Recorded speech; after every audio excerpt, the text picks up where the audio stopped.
आज सोमवार 27 मे. बघा बघता बघता मे महिनाही संपत आला. आपला 18वा अध्याय सुरू आहे. सगळ्यांना शुभेच्छा. वसुदेव सुतं देवं कंसचाणूरमर्दनं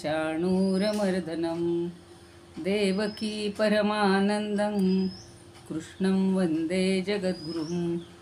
गुरुर्ब्रह्मा गुरुर्विष्णुः गुरुर्देवो महेश्वरः गुरुः साक्षात् परब्रह्म तस्मै श्रीगुरवे नमः.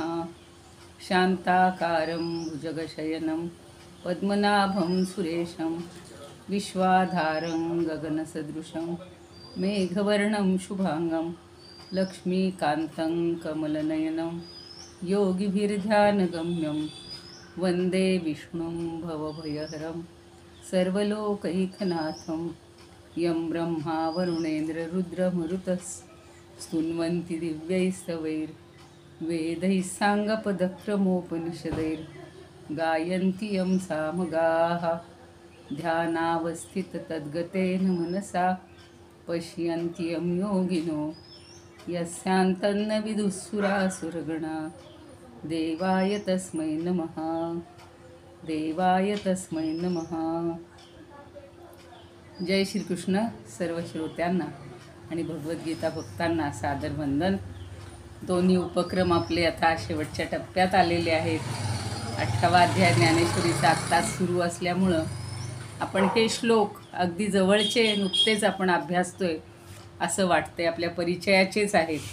आता आज जो 13वा श्लोक आपल्याला घ्यायचा आहे. परवा 12पर्यंत झालेले होते. 12चं सगळं झालं आहे शिकवून की अनिष्ट इष्ट आणि मिश्र अशी कशी फळं असतात ते शंकराचार्यांच्या मताप्रमाणे पण पाहिलं. आणि आता आपण कुठलंही कर्म किंवा कुठलंही कार्य हे घडण्याच्या मागं 5 गोष्टी लागतात. पंचहेतू म्हटलेलं आहे त्यांनी. भगवंत सांगतायत की कोणतंही कार्य करायचं असेल तर 5 गोष्टी आपल्याला लागतात. तर त्या कोणत्या त्या बघूया. ज्यांनी ज्ञानेश्वरी शिकलेल्या आहेत त्यांना थोडीशी अजून उजळणी होईल. पंचैतानि महाबाहो कारणानि निबोध मे सांख्ये कृतान्ते प्रोक्तानि सिद्धये सर्वकर्मणाम. आता हे महाबाहो म्हणजे हे अर्जुना, पंच एतानी कारणानि निबोध मे. मे म्हणजे माझ्याकडून पंच कारणानि निबोध. ही जी 5 कारणं आहेत ती निबोध म्हणजे समजून घे. पंच म्हणजे 5, एतानी म्हणजे ही, कारणानी म्हणजे कारणं. तर ही जी 5 कारणं आहेत, आपण बघा व्यवहारात सुद्धा असं म्हणतो, अहो असं झालं कारण ते तसं होतं. मी का पडले, तिथं फरशी ओली होती म्हणून. किंवा दुर्योधन कसा पडला होता मयसभेमध्ये, जिथं पाणी आहे तिथं फरशी होती आणि फरशी वाटत होती तिथं पाणी होतं, त्यामुळे तो धपकन पडलेलं. तर इथं कारण असतं. प्रत्येक गोष्टीच्या मागं कारण असतं. तर ती 5 कारणं त्यांनी सांगितली. तर ती ऐक किंवा समजून घे. निबोध म्हणजे समजून घे, चांगल्या प्रकारे समजून घे. ती कुणी सांगितली ते दुसऱ्या ओळीत सांगतायत. सांख्ये कृतांते प्रोक्तानी. कृतांते म्हणजे कृत अंत. कृत म्हणजे केलेल्या कर्माचा, अंत म्हणजे शेवट, शेवटाला जाणं किंवा अगदी आपण तडीच नेणं म्हणतो. तर त्याचे कृतांते, हां, तर त्याचा तो कर्माचा शेवट होण्याचा जो उपाय आहे त्याला सांख्ये कृतांते म्हणलेलं आहे. प्रोक्तानी, प्रोक्तानी म्हणजे सांगितलेली आहेत. काय? सर्व कर्मणाम सिद्धये. सगळ्या कर्मांच्या सिद्धीसाठी. म्हणजे कर्म सुरू केलं आपण, पण ते पूर्ततेला जायला इतकं सोपं नव्हतं. आपण हे ठरवलं की आधी ज्ञानेश्वरी शिकूया. त्याचा मोठा आवाका बघून 9000 एवढ्या ओव्या कधी होणार. पण आपण ठरवलं की करायचं. आणि आता तडीस नेण्याचा भगवंताचाच आपल्यावर वरदहस्त आहे म्हणून आपण इथपर्यंत आलेले आहोत. ते सुरू झाल्यानंतर कुणीतरी म्हणालं की आम्हाला L1, L2, L3 सगळीकडे तुम्ही काही नव्हत्या. कुणाला L1मध्ये मिळाला फायदा, कुणाला 2मध्ये, 3मध्ये, 4मध्ये. मग आम्हाला सगळे अध्याय परत एकदा अर्थासह शिकवा ना. कारण म्हणायचं कसं आपल्याला कळलेलं आहे, पण त्याचे अर्थ समजून घेतले तर तो श्लोक आपला लवकर पाठ होतो. आणि त्या दृष्टीनं आपण हा प्रयोग सुरू केला आहे. म्हणजेच 5 गोष्टी लागतात कुठलंही कार्य पूर्ण होण्यासाठी, असं सांख्यमतानुसार आहे. सांख्यदर्शन हे एक महत्त्वाचं षडदर्शनापैकी एक दर्शन आहे. दर्शन म्हणजे तत्त्वज्ञानाची एक पद्धत आहे. सिद्धये म्हणजे सिद्ध होण्यासाठी. काय सिद्ध होण्यासाठी? कर्मणाम सिद्धये, सर्व कर्मणाम. अगदी आपल्याला वाटतं छोटंसं कर्म आहे, इथून तिथं फक्त नेऊन द्यायचं, पण त्याच्यासाठी सुद्धा ती 5 कारणं लागतात. ती कोणती ती आपण समजून उद्या म्हणजे आजच घेऊ नंतर. तर आता पुन्हा एकदा या श्लोकाचा अर्थ बघा. तानी मे निबोध, ती माझ्याकडून तू नीट समजावून घे. अरे महाबाहो अर्जुना, सर्व कर्मांच्या सिद्धीची ही 5 कारणं आहेत, जी कर्माचा शेवट करण्याचा उपाय सांगतात. आणि ती सांख्यशास्त्रानं सांगितलेली आहे, सांख्यशास्त्रात सांगितलेली आहेत. ती तू माझ्याकडून नीटपणानं ऐकून घे, शांतपणे ऐकून घे.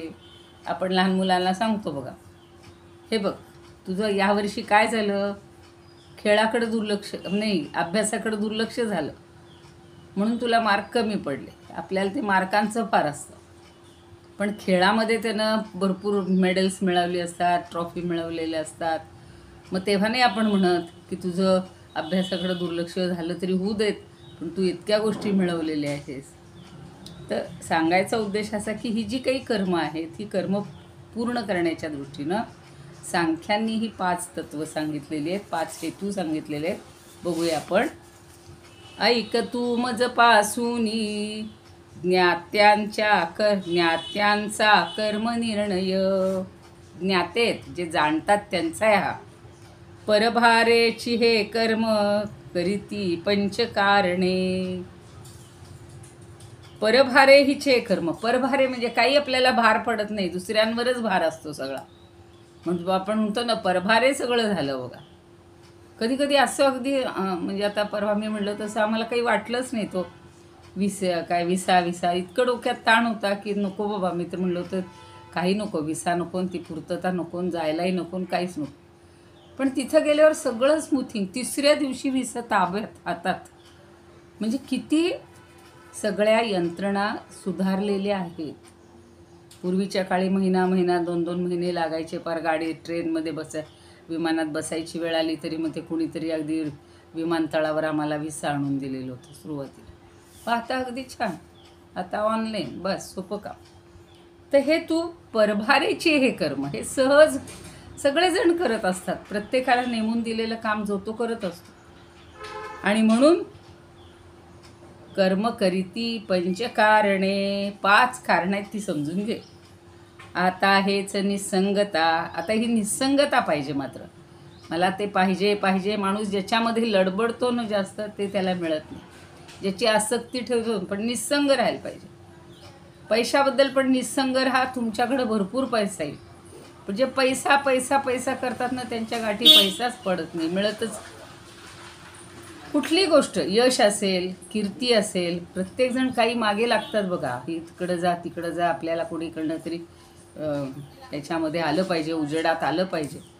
पण काही जण इतकं छान काम करतात की ते आपोआप उजेडात येतात. आता हेच निसंगता. तुझं सांगू पांडुसुता. 5 कारणे कर्मांची, युक्ती बुझे सव्यसाची. सांख्य वेदांती बोलिले, बरे पाहिजे ऐकिले. तू आत्मा निसंग जाणूनी, तुका म्हणे जरा ध्यानी. कारण आत्मा कसा आहे? निसंग आहे. सगळी कर्म तो पाहत असतो, फक्त स्वतः कुठे अशी लुडबुड करायला जात नाही. तो म्हणत नाही थांबा तुमच्याच्यानं होत नाही, आता मीच करतो मदत. आपल्याकडं असे येतात बघा, काही जण असतात खूप सहकार्य करण्याचे उद्देशाने येतात, किंवा काहींना जरा मी पण असतो, माझी बघा सगळी कामं पटापट होत आहेत, मी तुम्हाला सगळं यश मिळवून देतो. तर आपल्याला तेही नको असतं. आपण कष्ट केल्यानंतर मिळणारं फळ आहे ना, ते आपल्याला चाखायला आवडतं. पण आपण फळाची अपेक्षाच करायची नाही ते सांगतात. आता निसंगता आहे की कर्माची 5 कारणे, बोलती सांख्य वेदांती, आत्मा निस्संग जाण तू. पण पहिलं अंडरलाईन आहे की आत्मा हा निस्संग आहे, त्याला कशाचीही आसक्ती नाही, हे तू जाणून घे. कीर्तने म्हणतात, कर्मे सिद्ध समस्त, कर्मे सिद्ध समस्त होत असती, ती एकल्या पंचके. जाणे यास्तव पंचकार, पंचका प्रतिमहा बाहो सख्या कौतुके. अरे तू कौतुका ऐक, मी तुला काय सांगतो. किती छान दिले बघा या कीर्तनेनी. व्यासाने कृत निश्चयास करुनी, वेदांत सांख्यातही. फक्त सांख्याने नाही सांगितले, वेदांतींनी तेच सांगितले. याच्या कारण पंचकास कथिले, ते सांगतो सर्वही. अनंततने म्हणतात, सांख्ययोगी वेदांत तेची पावे, सर्व कर्मांना सिद्धी मिळाया आहे. पंच हे तुझे बोलियले बारे, तुला कथितो ते करी श्रवण बारे. श्रवण सारे, तुला मी सांगतोय ना ते सगळं श्रवण कर बस. ह्यानी समर्थांनी सुद्धा श्रवण भक्ती फार छान सांगितलेली. अहो हल्ली बोलायला सगळे आहेत, ऐकायलाच कुणी नाही आहे. ते कीर्तनाच्या इथे गंमत सांगितली ना मी तुम्हाला. पूर्वी म्हणजे सगळं गाव लुटायचं कीर्तनाचं, आणि ती कधीतरी वर्षातनं एखादा आठवडाभर किंवा महत्त्वाच्या सणांच्या उत्साहाच्या उत्सवांच्या वेळेला व्हायची.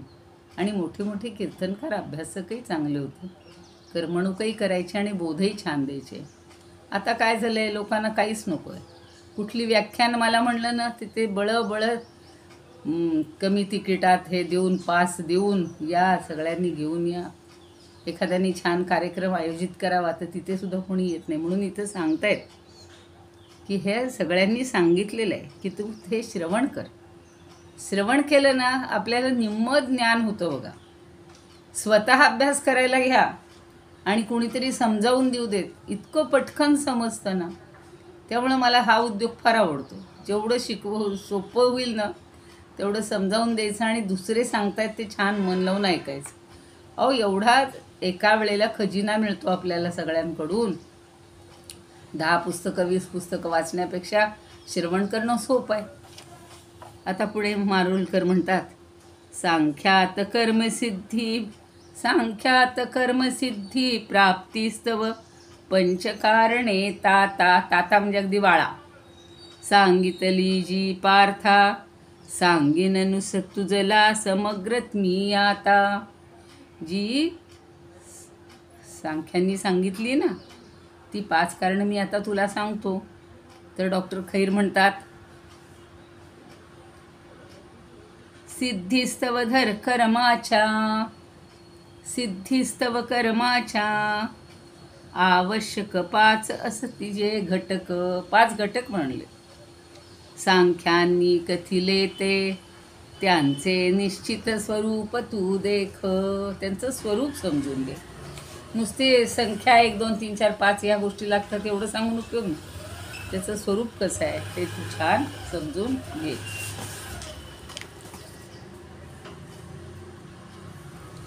शंकराचार्य म्हणतात की अरे सगळ्या कर्माच्या सिद्धीसाठी मी जी तुला 5 कारणं अर्थात कर्माची साधनं सांगतो ती तू माझ्याकडून समजावून घे.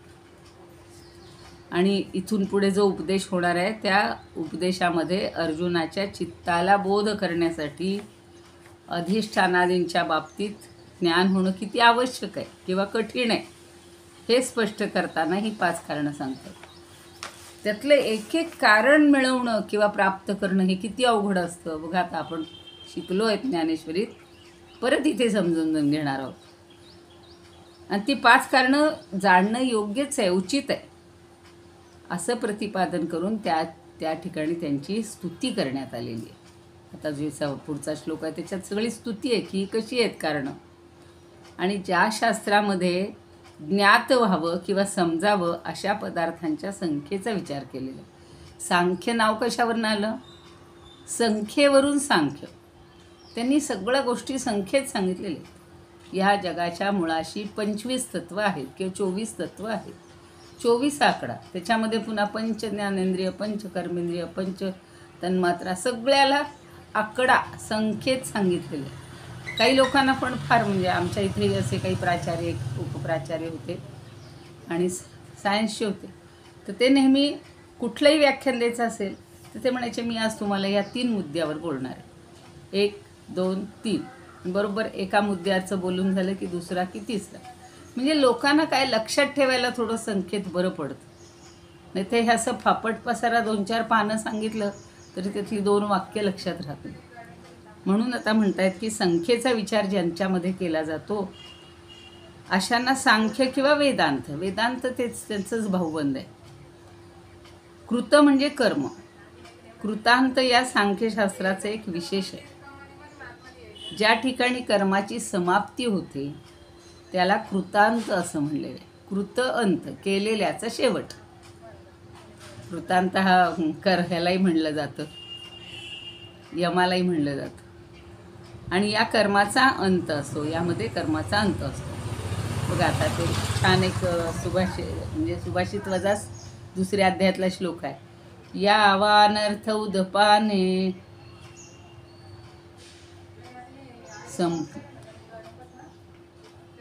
संप्लुतोदके तावान सर्वेषु वेदेषु ब्राह्मणस्य विजानतः. म्हणजे मोठा जलाशय जरी आपल्याला तहान लागल्यानंतर मिळाला तरी आपण काय करतो, आपल्याला ओंजळीत जेवढं पाणी आहे तेवढं आपण घेतो आणि ते घेतलं की आपलं समाधान होतं.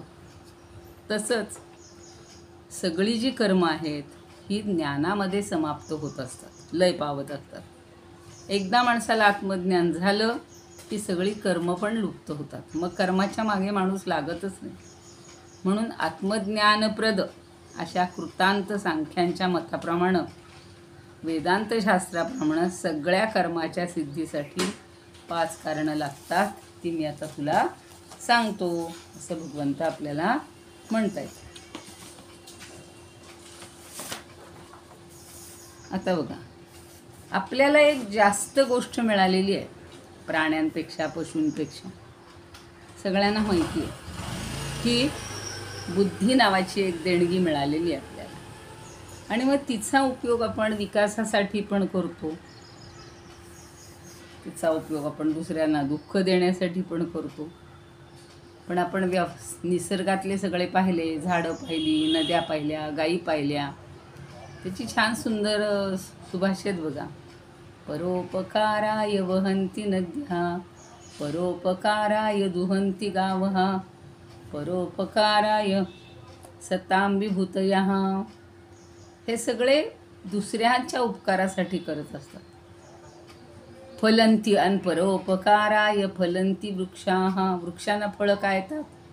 परोपकारासाठी. आता बघा, समजा मी झाड लावलं आणि त्याला आली, आता मागे तर 2 वर्षापूर्वी काय जांभळं आली होती, 100-200 किलो जांभळं सगळ्या आळीतल्या आणि गल्लीतल्या लोकांना मिळाली.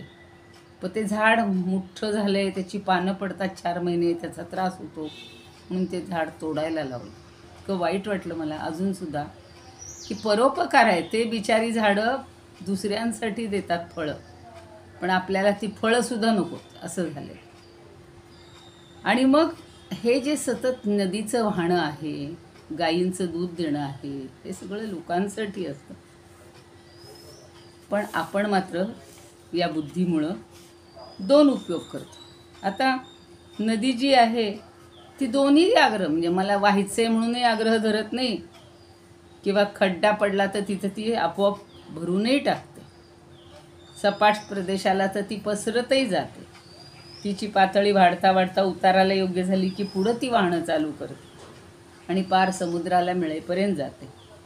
तसाच मनुष्याचा सुद्धा एक स्वभाव आहे की जे दिसतं ते पाहायचं, जे ऐकू येतं ते ऐकायचं, ज्याचा गंध येतो तो गंध घ्यायचा, ज्याचा स्पर्श होतो तो अनुभवायचा, जे नैसर्गिक आहे ते खायचं, जेवढं आवश्यक आहे तेवढंच खाल्लं पाहिजे आणि आवश्यकच कर्म केले पाहिजे. व्यर्थ कर्म करायची गरज नाही. पण हे जरी सगळं असलं, स्वाभाविक खरं बोलायला पाहिजे, खोटं कधी बोललं नाही पाहिजे, बघा ना, आपण शांत जर असं दुसऱ्यांच्या उपयोगी कामं केली किंवा शांतपणे कर्म केलं तर चिडचिड होत नाही, मन एकदम शांत राहतं. पण काही वेळेला मात्र आपल्याला मनाची घालमेल होते, अशांतता होते, असं घडतं. आता व्यवहारात तर काय होतं, शेतकरी एवढा राबतो आणि त्याची धान्य विकत घेतात व्यापारी. मग त्यांनी योग्य तेवढा माल घ्यावा ना, पण तो अधिक जास्त घ्यायचा, मग साठवणूक करायची, कमी भावात घ्यायचा, भरपूर भाव येईपर्यंत ठेवून द्यायचा आणि मग विकायचा. अशा सगळ्या गोष्टी या सृष्टीमध्ये किंवा आपल्या व्यवहारामध्ये घडत असतात. आणि म्हणून ही सृष्टीचं तंत्र बिघडायला नको. या सृष्टी रचनेच्या वेळी सरळ जे काही होईल कार्य, आता कार्य काही फक्त आपण करतो वैयक्तिक पातळीवर, तर सृष्टीमध्ये केवढी कार्य चाललेली, मग त्याच्यासाठी सुद्धा भगवंताला 5 कारणंही लागतच असतील. म्हणून ज्ञानदेवांनी इतके दृष्टांत दिलेले आहेत बघा. 1-2-3 ओव्या सांगते, आपल्याला वेळच पुरत नाही खरं सांगायचं तर. वेदरायाची या राजधानी, त्यांची वर्णनं इतकी सुंदर असतात.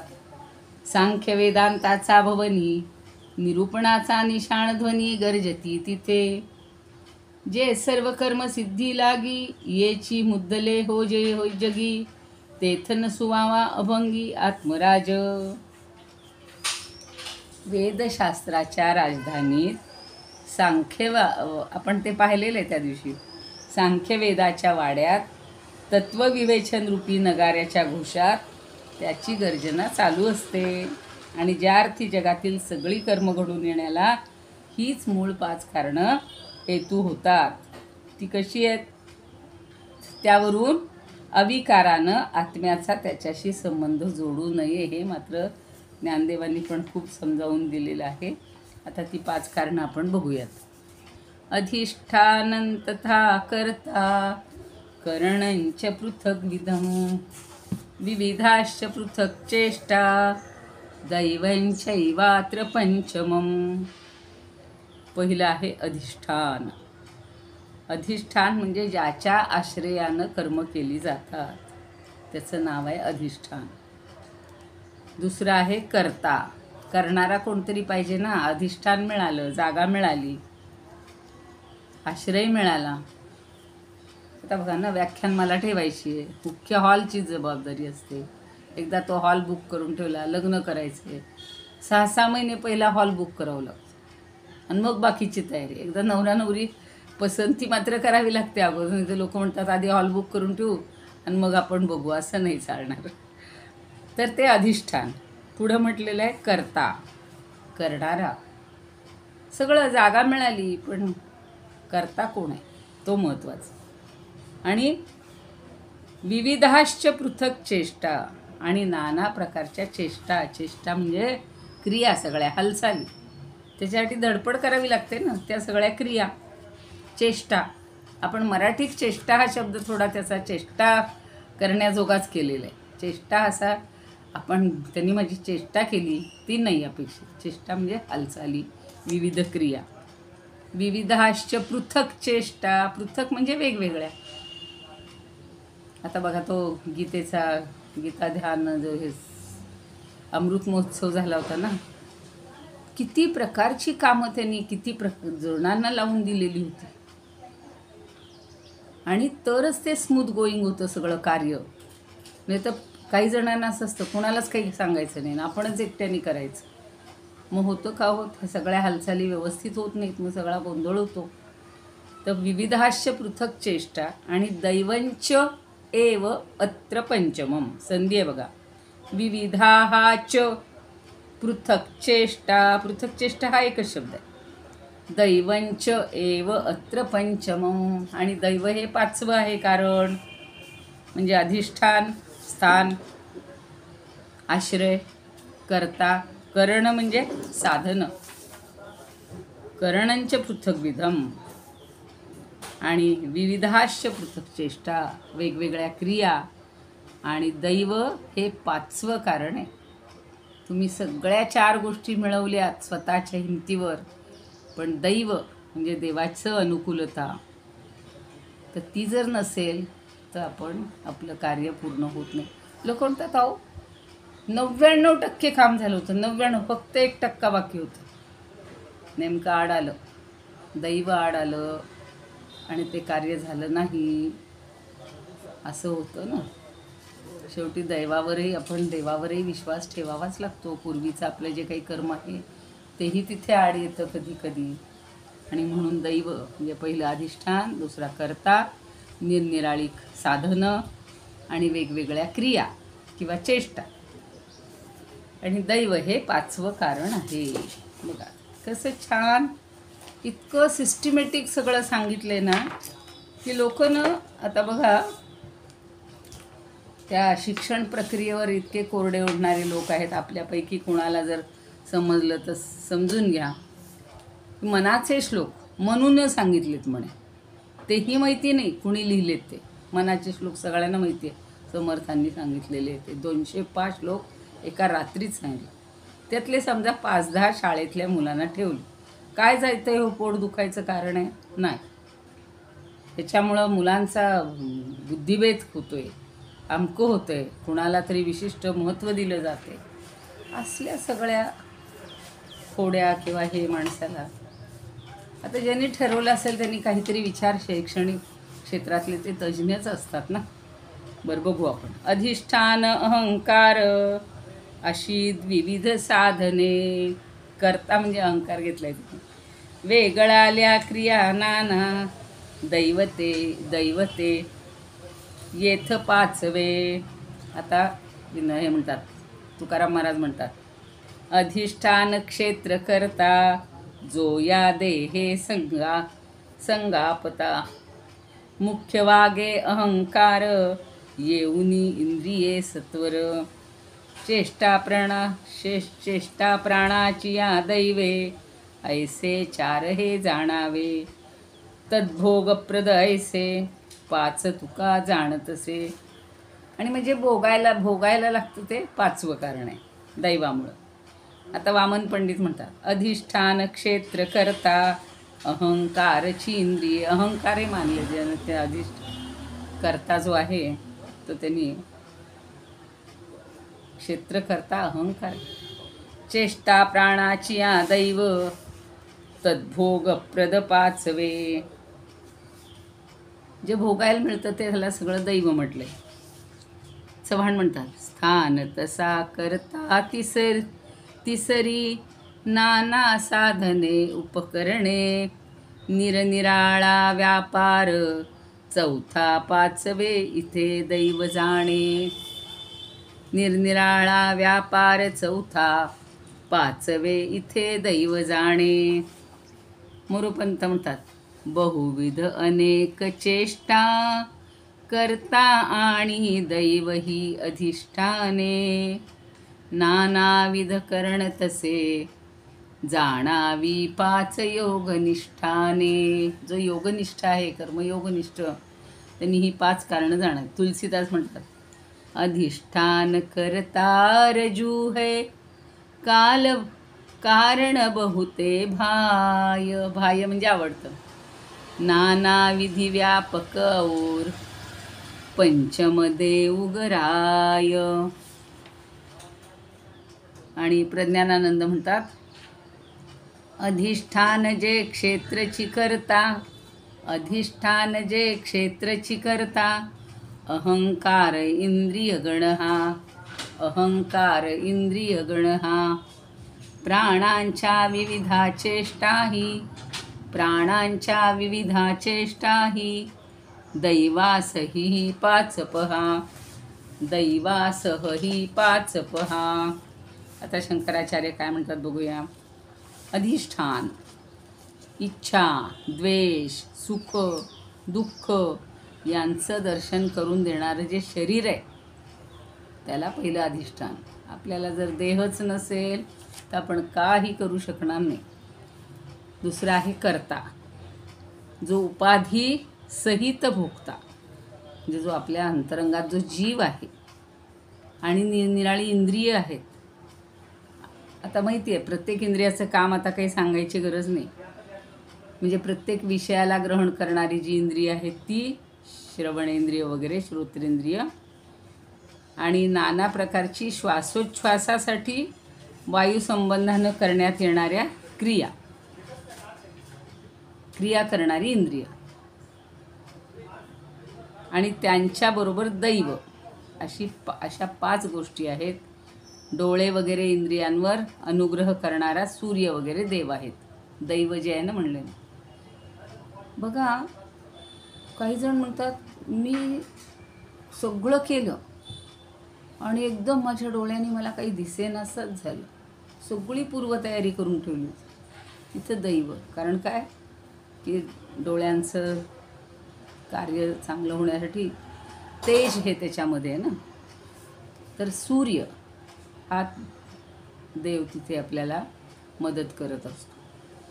आणि मग तेच जर नाही मिळालं, त्याचं जर आपल्याला सहाय्य मिळालं नाही, तर मग आपलं ते 5वं काम होणार. म्हणजे काम करताना 5वं जे घटक आहे दैव, ते आपल्या दृष्टीनं नाही उपयोगी पडलं की आपलं कार्य पूर्ण होत नाही. म्हणजेच प्रत्येक गोष्टीसाठी मी, अहंकार हा फक्त उपयोगाचा नाही. सगळी इंद्रिय आहेत, सगळं आहे, त्यांना सहाय्य करणारा जो जीव आहे तो पण तिथे आवश्यक आहे. आता बघा, एकेकाचं खरं खूप आहे, थोडक्यात सांगते. आता अधिष्ठान म्हणजे आधार. आता बघा, शेतीसाठी आधार काय लागतो? भूमी, शेत लागतं. व्यापाराचं अधिष्ठान दुकान, प्रत्येकाचं वेगळं आहे की नाही. विद्येचं अधिष्ठान शाळा किंवा जे कॉलेजेस जे असेल ते. कर्माचं अधिष्ठान देह, आणि शरीर देहधारणेशिवाय कर्म होतच नाही, म्हणजे देह पाहिजेच. जसं आकाशातून पडलेल्या पाण्याला पृथ्वीशिवाय आधार नाही, असं आधांतरी राहील का हो ते पाणी? नाही राहणार.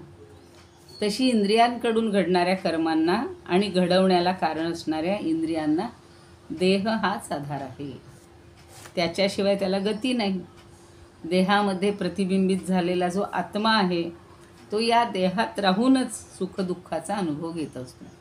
तो नुसता असा अंतराळी राहिला तर, आपण काल काही असे चित्रपट वगैरे फार गमतीचे दाखवतात नाही का, भूत प्रेत वगैरे जी कल्पना असते ती, की ज्यांच्या अपुऱ्या इच्छा राहतात त्यांना देह नाही मिळाला तर ते असेच त्रास देतात लोकांना. म्हणून त्याला अधिष्ठान म्हणतात. आणि हा आत्मा काय करतो? देहाच्या नामरूपानेच ओळखला जातो. नुसत्या आत्म्याला काही तसं हे आहे का हो, आयडेंटिटी आहे का? नाही. पण बघ, रुपाली कापरे ताई म्हटलं की त्या आत्म्याला रुपाली कापरेंचं देहाचं अधिष्ठान मिळालं. आणि कर्तृत्व, कार्य आणि कर्तृत्व हे क्षेम आहे, म्हणून देहाला अधिष्ठान म्हणतात. देहाच्या साह्यानं शेतकरी जसा शेतातून धान्याचं उत्पादन काढतो, तसा हा आत्मा पापपुण्याचं उत्पन्न देहामुळं काढू शकतो. छान कल्पना केलेली आहे. आणि म्हणून देह हे अधिष्ठान आहे. या देहाच्या आधारानंच संसार चक्रात गुंतायचं का यातून बाहेर पडायचं हे जीव ठरवत असतो. आणि जीवाला स्वतःला प्रगट होण्याचा किंवा कर्माच्या साह्यानं वासना तृप्त करण्याचा देह हाच एक आधार आहे. प्राणीमात्रांना राहण्यास पृथ्वी हाच एक आधार आहे. वायूला संचार करण्यास आकाश हा आधार आहे. जीवाला देह हा आधार आहे. कर्माची उभारणी देहाच्या अधिष्ठानाशिवाय होऊ शकत नाही. म्हणून देह हे पहिलं कारण आहे, म्हणजे अधिष्ठान हे महत्त्वाचं आहे. ज्ञानदेवांनी त्याची भरपूर सांगितलेली आहे. ते म्हणतात, तैसी यथा लक्षणे आईक कर्म कारणे, तरी देह हे मी म्हणे पहिलेथ. थोडक्यात तेवढीच सांगितले. ये या ते अधिष्ठान ऐसे म्हणजे ते याची उद्देशे. देह हे अधिष्ठान आहे. आता पुढचे नंतर बघू आपण. आता कर्ता म्हणजे कर्म करणारा. आता शेत जर करायचं असेल तर त्याला शेतकरी हाच कर्ता असतो. व्यापार करण्यासाठी व्यापारी असतो. पाठशाळेमध्ये प्राचार्य, मुख्याध्यापक, शिक्षक हे कर्ता आहेत. आणि शरीराच्या द्वारे जी कर्म करतो तो कर्ता जीव आहे. आत्मरूपानं जीव राहिला आहे ना, जीवात्मा. मग शेतकरी शेत नांगरतो, बी पेरतो, पाणी देतो, पावसाचंही पाणी त्याला आवश्यक असतं. सगळी ही जोपासणी करत असताना जास्तीत जास्त धान्य मिळवण्याचा तो प्रयत्न करतो. असा तो शिक्षक. आता शिक्षण क्षेत्रात तर काय, विद्यार्थी यावेत म्हणून फार धडपड करावी लागते. शिक्षकांना तेही काम करावं लागतं. आमच्याही काळात आम्ही जेव्हा सुरुवातीला कॉलेजला फार अडचणीची संस्कृतचे लोक मिळण्यासाठी, संस्कृत शिकायला, म्हणून त्यांना ते प्रबोधन करायचं, घरोघरी जायचं, आईवडिलांना पटवून द्यायचं, हे सगळं करावं लागतं. आणि सगळ्यांना वाटतं मी करतो सगळं, मी करतो, म्हणून तो अहंकार. तर आपण काय करतो, जीवाकडं सगळं करते पण देत असतो किंवा घेत असतो. वास्तविक हा जीवरूप किंवा आत्मरूप काहीही स्वतः करत नाही. आता आपल्याला डबक्यातल्या पाण्यात वेगवेगळ्या ठिकाणी सूर्याचं प्रतिबिंब दिसतं, पण सूर्य खरा एकच असतो की नाही. किंवा एखादी वर्ण फाटलेली झोपडी, चंद्रमौळी झोपडी म्हणतात, तर त्या झोपडीतील एका दिव्याचा प्रकाश हा जसा त्या वेगवेगळ्या छिद्रातून बाहेर जातो, तसा हा जीव वेगवेगळ्या देहांचा आधार घेऊन अनेक प्रकारच्या कर्माची उभारणी करत असतो. म्हणजे हा झाला कर्ता. आणि करण म्हणजे साधन. शेतकऱ्यांची सगळी अवजारं असतात, नांगर, अमुक तमुक, तर ती सगळी अवजारं म्हणजे साधन आहेत. व्यापाऱ्याला तराजू लागतो, माप लागतं. आणि शाळांमध्ये पुस्तक, खडू, सगळं फळा, हे सगळं लागतं. आता कुठलंही कर्म करायचं झालं की आपल्याला ही 5 ज्ञानेंद्रिय, श्रोत्रेंद्रिय, आपलं चक्षुरेंद्रिय, श्रोत्रेंद्रिय, घ्राणेंद्रिय, ही सगळी 5 लागत असतात. म्हणजे करण म्हणजे साधन, हे तिसरं उद्दिष्ट आहे.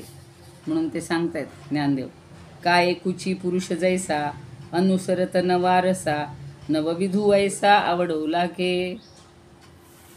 म्हणजे एक पुरुष आहे, पण शृंगारादी 9 रसांनी क्रमाक्रमाने तो उल्लसित झाला आणि वृत्तीभेदांना 9 प्रकारचा भासायला लागला. 9 रस जे सांगितलेत ना, त्याच्यासाठी त्यांनी हे खरं मला आजच्या ह्याच्यात चांगलं घेतलं. बरं, कदाचित वेळ संपून जाईल. आज 3:30 वाजता कवेश्वर स्तवनावर दासबोधातल्या मला समर्थांनी प्रेरणा दिलेली आहे किंवा आज्ञा केलेली आहे बोलण्याची. तर आपल्यापैकी जेवढ्यांना शक्य असेल तेवढ्यांनी 3:20ला जॉईन व्हा. कारण मग पुन्हा काय होतं, आणि सगळ्यांनी ते ऑडिओ व्हिडिओ बंद ठेवा. काही जण नव्याने जॉईन होत आहेत आणि मग ते सगळं चालू ठेवतात, मग सगळा डिस्टर्ब येतो. तर तेवढी सगळ्यांना सांगायचं होतं. काल पाठवलेली आहे मी लिंक, 5 पहाटे पाठवली. तर करण झालं म्हणजे साधनं झाली. पृथकविध वेगवेगळ्या प्रकारची करणं लागत असतात. करण म्हणजे साधन.